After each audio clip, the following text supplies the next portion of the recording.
নমস্কার বন্ধুরা, আশা করি আপনারা সবাই ভালো আছেন, সুস্থ আছেন।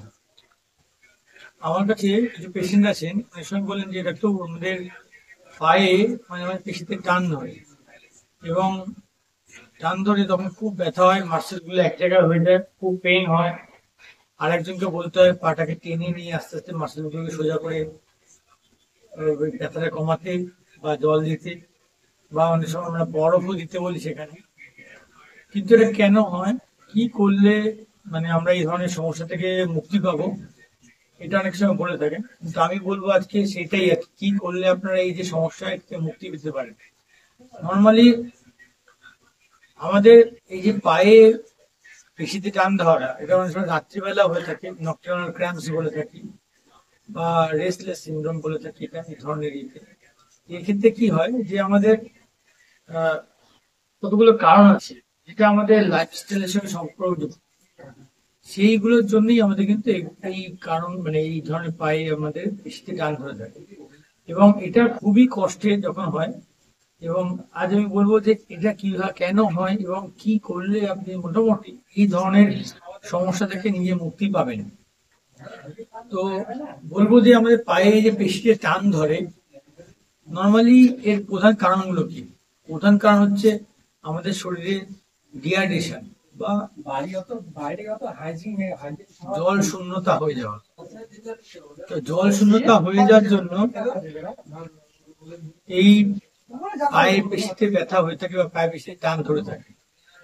এবং এছাড়া আমাদের শরীরে যদি হিমোগ্লোবিনের পরিমাণ কমে থাকে বা কমে যায়, তখনও কিন্তু আমাদের মাসেল গুলোর মধ্যে মানে মাসেলের যে কোষগুলো আছে, সেলগুলো আছে, তার মধ্যে ঠিকঠাক মতো রক্ত পৌঁছাবে না, এবং তখন কিন্তু এই সমস্যাগুলো হয়ে থাকে।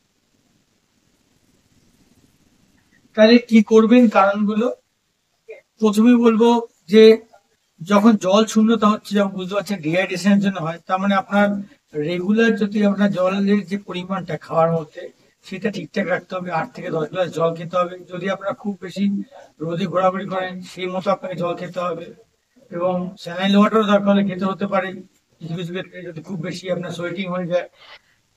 এবং রক্তে যদি হিমোগ্লোবিনের পরিমাণ কমে যায়, হিমোগ্লোবিন সংক্রান্ত যে খাবারগুলো, যেগুলো হিমোগ্লোবিন সমৃদ্ধ খাবার, সেগুলো খেতে হবে। যেগুলো আমি আমার বিভিন্ন ভিডিওতে বলেছি।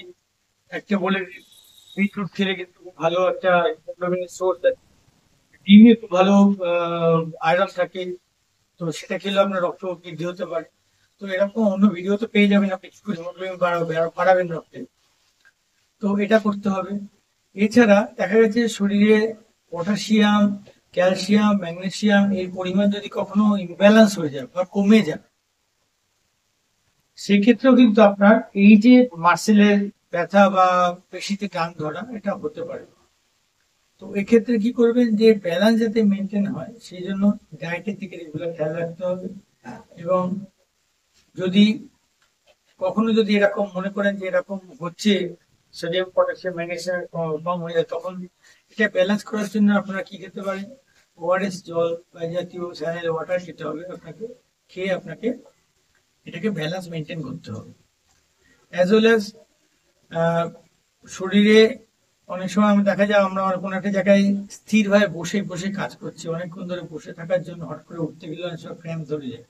তো খেয়াল করতে হবে যে লং টার্ম ধরে বসে না থেকে মাঝে মাঝে উঠে সেখান থেকে দাঁড়িয়ে একটু হাঁটাচলা করে এটাকে আপনাকে মুভমেন্টের মধ্যে রাখতে হবে। তাহলে কি আপনার এই যে হঠাৎ করে উঠে যে পায়ের পেশিতে টান ধরা, সেই সমস্যাটা হবে না। এবং শরীরে রক্ত চলাচল যদি ঠিক মতো না হয়, ব্লাড সার্কুলেশন যদি ঠিক মতো না হয়, তাহলে আপনার ওভারঅল মার্সেলের মধ্যে ব্লাড সার্কুলেশন হবে না, আপনার পেশিতে টান ধরতে পারে এবং আপনার পায়ের পেশিতে টান ধরতে পারে। তো দেখতে হবে যে ব্লাড সার্কুলেশন যাতে নর্মাল হয়। তো ব্লাড সার্কুলেশন করার জন্য কি করতে হবে? নাইট্রিক অক্সি সমৃদ্ধ যে খাবারগুলো, যেগুলোর মধ্যে ডায়েটরি নাইট্রিক আছে, সব খাবারে আমি আমার ভিডিওতে বলেছি, বিভিন্ন ভিডিওতে। এবং সেই ধরনের খাবারগুলো খাবেন। খেলে কি হবে, আপনার শরীরের মধ্যে টোটাল নাইট্রিক অক্সিড যে যে ঘাটতিটা, সেটা পূরণ হয়ে যাবে এবং আপনার পেশিতে অক্সিজেনের পরিমাণটা বাড়তে থাকবে এবং সার্কুলেশনটা বাড়তে থাকবে, ব্লাড সার্কুলেশন। ফলে আপনার এই পেশিতে টান ধরা এই সমস্যাটা কমে যেতে পারে। এবং নাইট্রিক অ্যাসিড সমৃদ্ধ খাবার আমি অন্য ভিডিওতে বলেছি, তাও আজ বলে দিচ্ছি যে বিটরুট খেতে পারেন, বিটরুটের জুস খেতে পারেন, বা বিটরুট স্যালাডের মধ্যে দিয়ে খেতে পারেন, বিটরুটের সবজির মধ্যে দিয়ে খেতে পারেন, সিদ্ধ খেতে পারেন। তো আপনার এটা হচ্ছে যে আপনার খুব ভালো একটা নাইট্রিক অ্যাসিড প্রপার্টি আছে। এবং যাদের ডায়াবেটিস আছে, অ্যাজ ওয়েল অ্যাজ ডায়াবেটিস সঙ্গে সঙ্গে নার্ভের সমস্যা চলে আসে, তাদেরও কিন্তু ডায়াবেটিসের সঙ্গে নার্ভের সমস্যা যে চলে আসে বা পেশি সংক্রান্ত সমস্যা চলে আসে, পেশি উইক হয়ে যায়, তাদের ক্ষেত্রেও কিন্তু এই ধরনের সমস্যা হতে পারে। তো যাদের ডায়াবেটিস আছে তাদের বলবো ডায়াবেটিসটাকে কন্ট্রোল করতে, যাদের নার্ভের সমস্যা আছে নার্ভের সমস্যা ঠিক করতে বলবো, ডক্টর দেখিয়ে সেই নার্ভের সমস্যাকে রিলিভ করতে বলবো, তাহলে এই ধরনের সমস্যাগুলো হবে না। দেখা গেছে ঘুমানোর সময় আমরা যে সঠিক ভঙ্গিতে না ঘুমাই, আমাদের ঘুমানোর যে স্লিপিং প্যাটার্ন যদি ঠিক না থাকে, ঘুমানোর যে প্যাটার্ন, তো সেই প্যাটার্ন যদি ঠিক না থাকলেও কিন্তু অনেক সময় পায়ের পিছনে টান ধরে, যে আমরা কোনোভাবেই দিক ওদিক করে ব্যাকা ভাবে ঘুমিয়েছি, তাহলেও কিন্তু আমাদের মার্সেলের মধ্যে ঠিকঠাক মতো রক্ত সংবহন হয় না, সার্কুলেশন হয় না, ব্লাড সার্কুলেশন, ফলে আমাদের পায়ের পিছনে টান ধরে থাকে। তো ঘুমের যে পশ্চাৎটা সেটা আমরা ঠিক করতে হবে, ভালোভাবে ঘুমাতে হবে ঠিকঠাক। এবং পর্যাপ্ত পরিমাণে ঘুম না হলে, অতিরিক্ত পরিশ্রম যদি হয়ে যায়, পরিশ্রমের পর বিশ্রাম না হলেও কিন্তু আমাদের মাসেল গুলো কিন্তু টায়ার্ড থাকে, মানে আমাদের ক্লান্ত থাকে মাসেল গুলো। তো টায়ার্ড থাকার জন্য কিন্তু আমাদের এই ধরনের সমস্যা হতে পারে। এবং আমি যেটা বললাম, দীর্ঘ সময় যা বসে থাকা, দীর্ঘ সময় ধরে দাঁড়িয়ে থাকার জন্য হট করে দাঁড়ানো থেকে বসতে গেলে বা শুতে গেলেও কিন্তু আমাদের পায়ে মাসলে টান ধরতে পারে। সেটাও খেয়াল রাখতে হবে, দীর্ঘ সময় স্ট্যান্ডিং করে না থাকে, মাঝে মাঝে একটু সেখানে সিটিং করতে হবে, বসে নিতে হবে, 5-10 মিনিটের একটা ব্রেক নিতে হবে। ব্রেক নিয়ে বসলে তাহলে কি আপনার এই সমস্যাটা দূরীভূত হয়ে যাবে।